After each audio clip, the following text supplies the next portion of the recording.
जय श्री महाकाल दोस्तों, स्वागत है आपका ट्रेडर के फर्म में। तो आज के इस वीडियो में हम करने वाले मिड कैप निफ्टी का वीकली चार्ट एनालिसिस और देखने वाले आने वाले वीक में हमें मार्केट का ट्रेंड क्या दिखाई दे सकता है, कौन सी रेंज हमारे लिए इंपॉर्टेंट बन सकते हैं, मार्केट गैप हो सकता है, गैप डाउन हो सकता है और गैप डाउन में हमारी ट्रेड प्लान क्या बन सकते हैं। तो ये वीडियो एंड तक जरूर देखिएगा। आप लोग अगर ये वीडियो स्किप कर दोगे तो बहुत सारी इंपॉर्टेंट चीजें आप इस वीडियो से मिस कर सकते हो।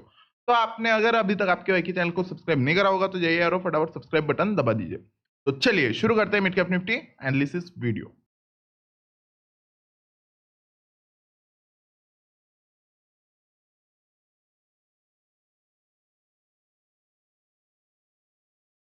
तो मिड कैप निफ्टी के आप अगर वीकली चार्ट पर देखोगे तो हमें प्रीवियस टाइम क्या देखने को मिला था, कुछ टाइम से मार्केट में एक अच्छा अपसाइड मोमेंटम था। ठीक है, अपसाइड मोमेंटम के बाद मार्केट ने ऑल टाइम हाई क्या मारा था, ऑल टाइम हाई हमें कहीं ना कहीं मारता हुआ नजर आया था। मान लीजिए 11,150 वाला ऑल टाइम मार्केट ने क्या किया, मारा था, ऐसे हाई मारा था। हाई मारने के बाद यहाँ पे क्या हुआ था, मार्केट में एक अच्छा खासा फॉल आया। फॉल आने के बाद जो कि हमारे पास में एक डिमांड जोन अवेलेबल था 10,200 वाला, वही से मार्केट रिजेक्शन फेस किया। रिजेक्शन फेस करने के बाद यहाँ से एक बाइंग आया।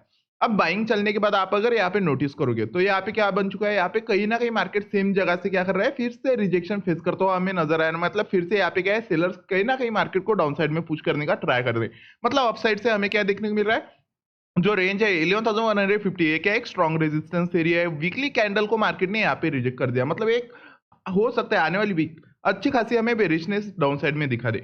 तो बेरिशनेस हमें अच्छी खासी कब देखने को मिलेगी, जब मार्केट इस वीक के हाई को डाउन साइड में ब्रेकआउट करता हुआ नजर आएगा। जब तक मार्केट इस वीक के हाई के ऊपर सस्टेन कर रहा है तब तक हमें बिल्कुल भी सेलिंग साइड में नहीं जाना, क्योंकि ये क्या है, एक पूरी तरह से कंसल्टेशन एरिया है। यहाँ पे अगर मार्केट होगा तो हमें फंसता हुआ नजर आएगा।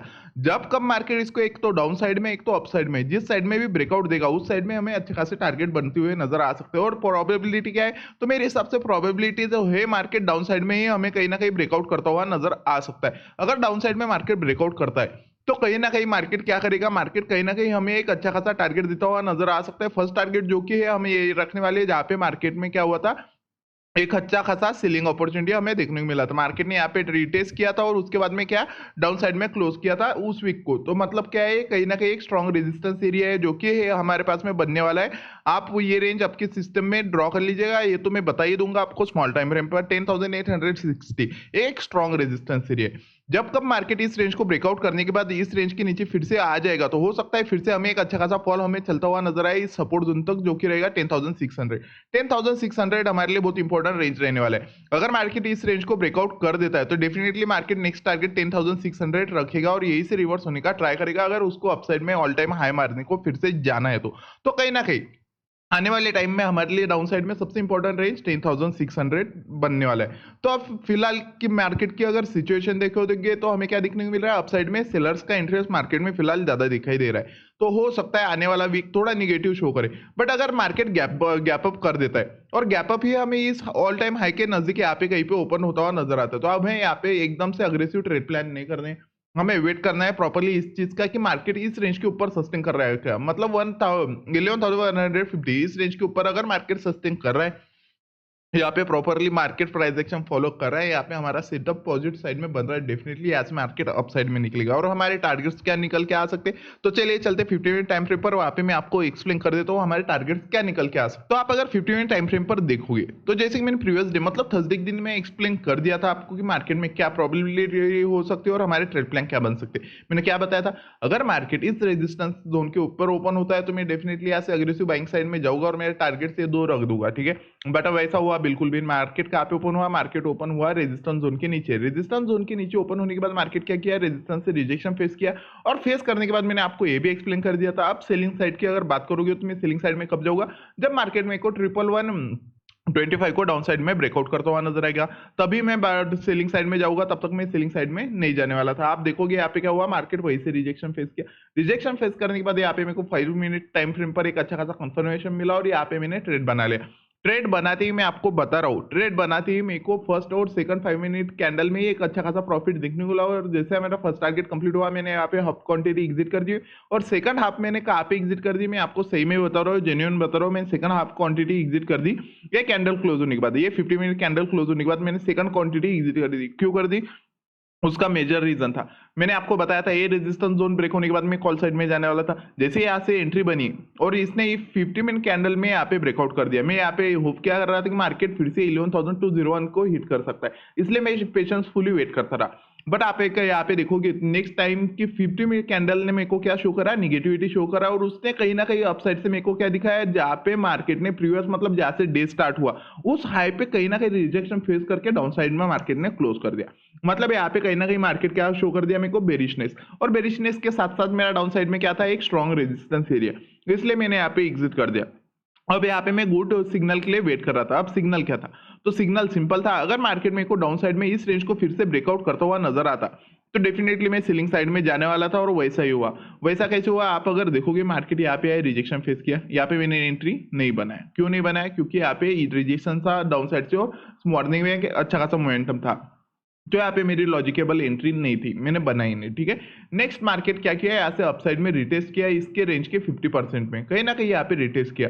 रिटेस्ट करने के बाद मार्केट फिर से डाउन साइड में गया और एक अच्छा खासा ब्रेकआउट दिया। जैसे मार्केट ने इस ब्रेकआउट को सस्टेन किया डाउन साइड में, तो इस कैंडल पे मैंने जैसे मार्केट यहाँ पे रिटेस्ट करने आया तो 1 मिनट टाइम फ्रेम पर कंफर्मेशन देखा और यहाँ पे सेलिंग साइड में गया, और मेरा टारगेट क्या था, तो जैसे कि मैंने आपको टारगेट बताया था, मेरा टारगेट था 11,100, जो पॉसिबल टारगेट होते हैं वही मैं मार्केट में आपको बताता हूँ। ऐसा नहीं कि मार्केट में यहाँ पे लेके बैठो और डाउन तक नहीं भाई, अगर मार्केट यहाँ से निकल रहा है तो यहाँ पे कलेजा बहुत चाहिए 30 मिनट मार्केट में सस्टेन करने को। जो लोग ज्यादा क्वांटिटी लेके बैठते हैं उनको पता है, अगर मार्केट हल्का सा भी आपके अपोजिट डायरेक्शन में चला जाए तो आपको लिख के देता हूँ टाइम डिके, और उसके कारण आपके एसएल भी हंट हो सकते हैं। कभी कभी फिलहाल तो मार्केट ऐसा चल रहा है कि डायरेक्शन में रहता है और एसएल हंट करके नीचे चला जाता है, मेरे साथ निफ्टी में हुआ था। तो यहाँ पे मैंने प्रॉफिट बुक कर लिया, क्योंकि रिजेक्शन आप देख ही पा रहे हो कितना तगड़ा रिजेक्शन यहाँ से था। उसके बाद में एक अच्छा खासा रैली चला, इस रैली का मुझे इतना सा भी मतलब अफसोस नहीं था। क्यों नहीं था, क्योंकि मॉर्निंग में ही मेरे जो दो ट्रेड थे वो प्रॉफिटेबल थे, इसके बाद मैंने मार्केट में ज्यादा देखा ही नहीं। अब यहाँ पे मैं क्या फोकस कर रहा था, यहाँ से मार्केट निकलने के बाद जो कि मैंने आपको बताया था, इस रेजिस्टेंस का ब्रेकआउट, सपोर्ट का ब्रेकआउट मिलने के बाद अगर मार्केट यहाँ पे रेजिस्टेंस फेस करने आता डेफिनेटली मैं थर्ड ट्रेड ले रहा, बट वैसा हुआ नहीं। मार्केट आया तो ऊपर था, बट बीच में से ही घूमता हुआ नजर आया और अच्छा खासा सेलिंग लिया डाउन साइड में। उसके बाद पूरे दिन मार्केट क्या किया, इस रेंज के नीचे हमें खेलता हुआ नजर आ रहा था। अब आने वाला दिन मतलब मंडे की एक्सपायरी हमारे लिए कैसे हो सकती है, तो एक्सपायरी के दिन हमारे लिए सबसे इंपॉर्टेंट रेंज कौन सी बन सकती है, तो सबसे इंपॉर्टेंट मेरे हिसाब से यही रेंज बनने वाला है जहां से मार्केट ने रिजेक्शन फेस किया। मतलब इस जोन पे क्या है नहीं, इस जोन पे आपको ट्रेड नहीं करना है। ये जोन क्या है, आप इसको एक सप्लाई जोन मान सकते हो, एक स्ट्रॉन्ग सप्लाई जोन। अगर मार्केट मान लीजिए इस जोन में हमें कहीं ना कहीं जाता हुआ नजर आ रहा है, मंडे के दिन गैप अप हो रहा है, और गैप अप के बाद यही से रिजेक्शन फेस करके इस ट्रेंड लाइन में मार्केट फिर से एंटर हो रहा है, तो डेफिनेटली आप सेलिंग साइड में जा सकते हो। उसका रीजन क्या रहने वाला है, उसका रीजन है अपसाइड से चला हुआ सेलिंग। अगर मार्केट को इन सेलर को ट्रैप करना है तो बाइंग कहां से आ सकता है, तो बाइंग आ सकता है 11,100 के ऊपर से। मतलब कहीं ना कहीं मार्केट इस रेंज के आसपास ओपन होना चाहिए, और ओपन होने के बाद इस सपोर्ट पे एक अच्छा खासा सेटअप बना चाहिए, तब भी कुछ ना कुछ हो सकता है, मार्केट यही सेलर्स को ट्रैप करता हुआ नजर आ सकता है। तब तक हमें बिल्कुल भी मार्केट में बाइंग चलती हुई नजर नहीं आ सकती जब तक मार्केट इस रेंज के नीचे।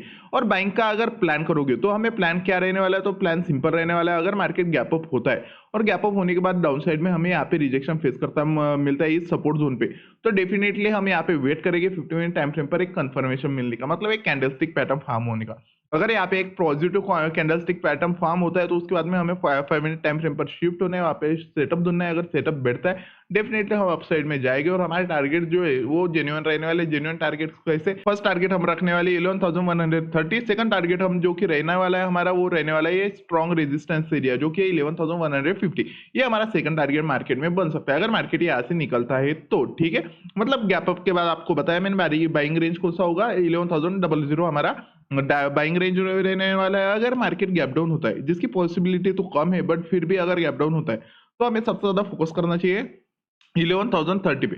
अगर मार्केट मान लीजिए इस रेंज के यहाँ पे गैप डाउन हो रहा है, और गैप डाउन होने के बाद सीधा सीधा डाउन साइड में इस रेंज का ब्रेकआउट दे रहा है, और ब्रेकआउट देने के बाद यहाँ पे हमें अच्छा खासा सिग्नल मिल रहा है, ठीक है, तो हम सेलिंग साइड में जाएंगे। फर्स्ट टारगेट क्या रखना है, ये लो जो कि मार्केट ने मारा था, जहां से बायर्स अग्रेसिव हुए थे और एक अच्छा खासा पुश मार्केट में करा था, तो फर्स्ट टारगेट आपको यही रखना है।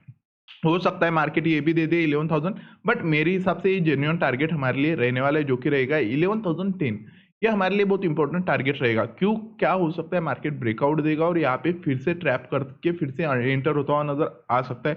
पॉसिबिलिटी है, क्योंकि यहाँ पे मुझे क्लियर कट बायर्स की ज़्यादा मतलब अग्रेशन दिखाई दे रही है। मार्केट ट्रैप करके फिर से अपसाइड में भी भाग सकता है और उसका जो टारगेट है अपसाइड में वो पेंडिंग है। अब टारगेट क्या है अपसाइड में मार्केट का, तो अपसाइड में मार्केट का टारगेट है कहीं ना कहीं 11,317, ये टारगेट पेंडिंग है। तो अगर टारगेट पेंडिंग है तो मार्केट क्या कर सकता है, मार्केट कहीं ना कहीं रिट्रासमेंट लेने के लिए डाउन साइड में आ सकता है। अब रिट्रासमेंट कहाँ पे लेगा, तो रिट्रासमेंट का सबसे इंपॉर्टेंट रेंज बनेगा 10,900, मतलब ये आता है कि एक अच्छा खासा फॉल हमें चलता हुआ नजर आ सकता है। और अगर मार्केट में फॉल आ रहा है तो आपके लिए सबसे इंपॉर्टेंट रेंज 11,020, 11,000 और 11,960, यही रहने वाले। मार्केट क्या करेगा, गैप डाउन करेगा और आपको ऐसे ही प्राइस एक्शन दिखाता हुआ डाउन साइड में जाएगा। मतलब कहीं ना कहीं यहाँ से एक ट्रेड लाइन फॉलो करता हुआ मार्केट डाउन साइड में जा सकता है और 10,960 से फिर से अपसाइड में निकल सकता है। बट अगर मान लीजिए मार्केट अभी फिलहाल डबल बॉटम तो बन चुका है, मतलब एक बायर्स का हमें यहाँ पे दिखाई दे रहा है कम बैक। तो अगर मार्केट गैप अप कर देता है तो गैप अप के बाद मैंने आपको बताया बाइंग में कब जाएंगे, जब मार्केट इस रेंज के ऊपर सस्टेन करता हुआ नजर आए। तो अगर आपको आपके भाई की वीडियो समझ में और पसंद आ रही होगी तो लाइक करिए, शेयर करिए और सब्सक्राइब करिए। जय श्री माता।